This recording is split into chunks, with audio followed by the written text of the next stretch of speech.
Assalamualaikum warahmatullahi wabarakatuh, Bapak Ibu. Selamat siang. Saya akan menyampaikan tentang kecerdasan finansial, ya. Sekarang tanggal 26 November. Ini disclaimer Bapak Ibu ya, bahwa sebaiknya Bapak Ibu tidak menggunakan ini untuk mengajak orang investasi, bisnis multi level recruiting yang join-joinkan orang dibayar itu money game, asuransi maupun koperasi. Dan juga tidak memposting ini di medsos, website dan blog. Nah, apa yang dimaksud dengan kecerdasan finansial? Ya, kecerdasan finansial itu artinya kalau kita disebut cerdas finansial, kalau kita bisa membedakan aset dan beban, kemudian tahu tentang cash flow, ya, tahu cara menggunakan uang, tahu penghasilan pasif dan aktif, tahu definisi kaya dan miskin, ya. Contoh aset dan beban. Di sini aja banyak yang tidak tahu Bapak Ibu, ya, banyak yang akhirnya menjadi susah, harus bekerja terus seumur hidup karena tidak bisa membedakan mana aset, mana beban. Jadi aset itu adalah segala sesuatu yang menghasilkan uang Bapak Ibu, ya. Segala sesuatu milik kita yang menghasilkan uang.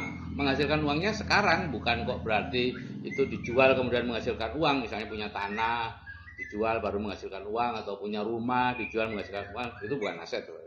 Aset adalah yang terus-menerus menghasilkan uang. Misalnya punya ternak, ya, ternaknya itu aset. Kemudian punya apa lagi nih? Saham, deposito, ya, kemudian ya rumah yang dikontrakkan, itu semuanya aset.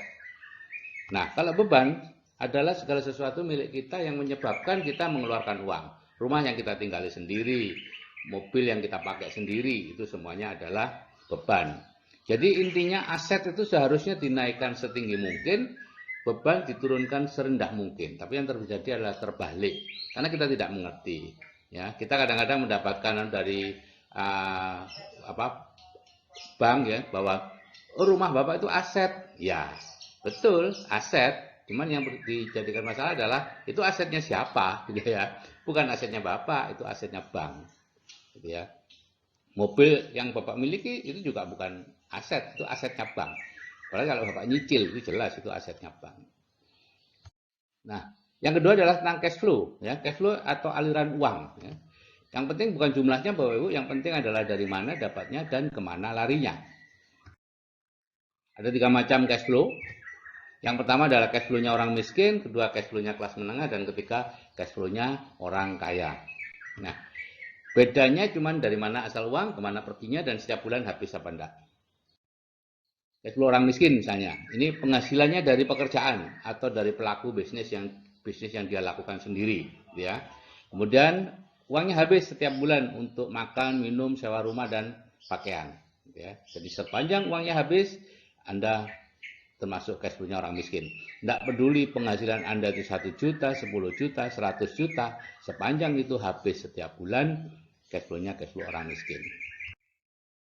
Kelas menengah seperti ini cash flow-nya penghasilan dari pekerjaan dan pelaku bisnis, ya, untuk kebutuhan harian masih ada sisa, ya, dan sisanya dibelikan beban, ya, itulah yang menyebabkan lama-lama bebannya meningkat dan cash flow-nya kembali ke cash flow orang miskin. Nah, cash flow orang kaya sederhana, yaitu penghasilannya dari aset, misalnya dari bunga bank, ya, bunga deposito, atau dari rumah-rumah yang dia kontrakkan dan sebagainya, ya. Nah, orang kaya kelas menengah tambah miskin, karena seperti ini orang kaya itu terus membeli aset loh, Ibu, ya. Jadi dia sudah terbiasa sejak awal itu uangnya kelebihannya diberikan aset, gitu ya.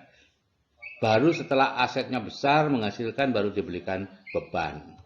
Nah, kalau kelas menengah itu sejak awal itu sudah membeli beban, ya, sehingga akhirnya bebannya semakin lama semakin meningkat dan akibatnya ya dia bertambah miskin secara keuangan. Nah, yang poin ketiga adalah cara menggunakan uang, ya. Ada 3 cara kita menggunakan uang. Yang pertama sebagai peminjam. Nah, di sini yang suka itu bank dan lain-lainnya senang, ya. Orang ini selalu dalam kondisi hampir bangkrut Bapak Ibu. Dan Robert Kiyosaki mengatakan kalau dia naik mobil itu istilahnya gasnya itu selalu digas di garis merah. Jadi naik mobil model apa saja selalu ngebut, yaitu peminjam. batas-batas keuangannya selalu mepet di atas.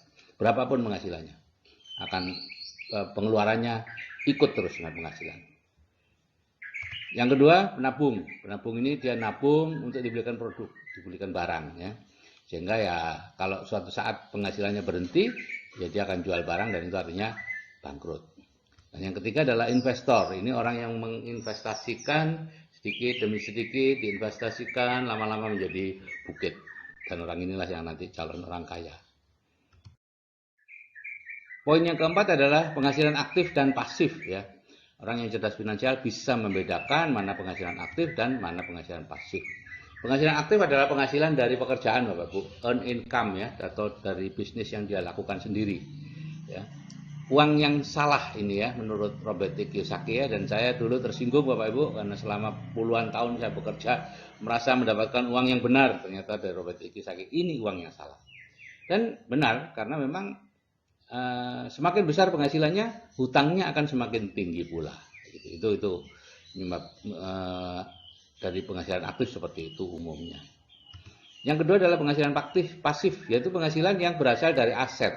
Aset adalah sesuatu yang kita kerjakan sebelumnya, gitu ya, hasil dari apa yang kita kerjakan sebelumnya. Dan ini disebut sebagai uang yang benar. Yang kelima adalah definisi kaya. Ada dua definisi kaya. Yang pertama adalah penghasilan pasif Bapak Ibu lebih besar dari biaya hidup. Kalau seperti itu Bapak Ibu disebut kaya.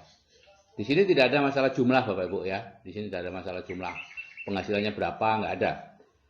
Tapi misalnya nih, contoh Bapak Ibu punya kos-kosan, ya, kos-kosan menghasilkan 6 juta sebulan, padahal Bapak Ibu biaya hidupnya 5 juta. Itu sudah kaya meskipun sederhana, ya.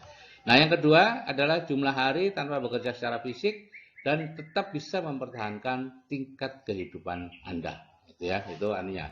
Jadi berapa kekayaan Anda? Kalau Anda ingin tahu, silahkan berhenti bekerja mulai besok. Berapa lama Anda bisa mempertahankan tingkat kehidupan Anda tanpa harus menjual sesuatu. Nah, definisi miskin, ya. Orang yang harus bekerja untuk mempertahankan tingkat kehidupannya. Ini definisi secara keuangan, ya Bapak Ibu, ya. Kalau definisi miskin secara sosial tuh relatif lah, ya. Yang rumahnya, lantainya tanah mungkin itu disebut miskin, rumahnya gede, tapi itu secara keuangan enggak ada, ya. Jadi saya ini dulu termasuk orang yang miskin kalau secara keuangan, karena saya harus bekerja untuk mempertahankan tingkat kehidupan saya. Kalau saya berhenti bekerja sebulan aja, istri saya sudah harus menjual sesuatu. Ya. Nah, cash flow kuadran ini nanti akan lebih banyak Bapak Ibu peroleh di video cash flow kuadran, ya. Ada 4 cara kita mendapat penghasilan. Yang pertama adalah employ, itu sebagai karyawan. 2, self-employ atau profesional dan pelaku bisnis, ya, seperti pemilik restoran, pemilik pemilik warung, pemilik salon, ya, bengkel, ya, itu pelaku bisnis. 95% orang ada di sini Bapak Ibu. Sedangkan uangnya hanya 5% uang yang ada di sini. Makanya kalau Bapak Ibu perhatikan, syarat untuk bisa berhasil di keduanya ini semakin hari semakin tinggi syaratnya. Nah, berbeda dengan yang kedua, kuadran kanan, yaitu kuadran business owner dan investor. Business owner ada 3, konglomerasi, waralaba, dan network marketing. Ya, investor, ya investor. Ini 5% orang ada di sini, 95% uang berada di sini. Sehingga biasanya kalau sudah masuk di sini tuh ayem banget. Alhamdulillah saya sudah masuk di kuadran kanan. Dan beberapa teman saya sudah masuk ke sini. Nah, Robert T. Kiyosaki menyarankan mereka yang di-employ dan self-employ jangan terlalu lama, pindahlah ke business owner dan investor. Tapi sekali lagi ini pilihan, ya, saya hanya membacakan apa yang disarankan Robert T. Kiyosaki, ya. Jadi ini pilihan masing-masing, tidak ada hal buruk atau hal jelek di sini. Ini hanyalah sebuah pilihan.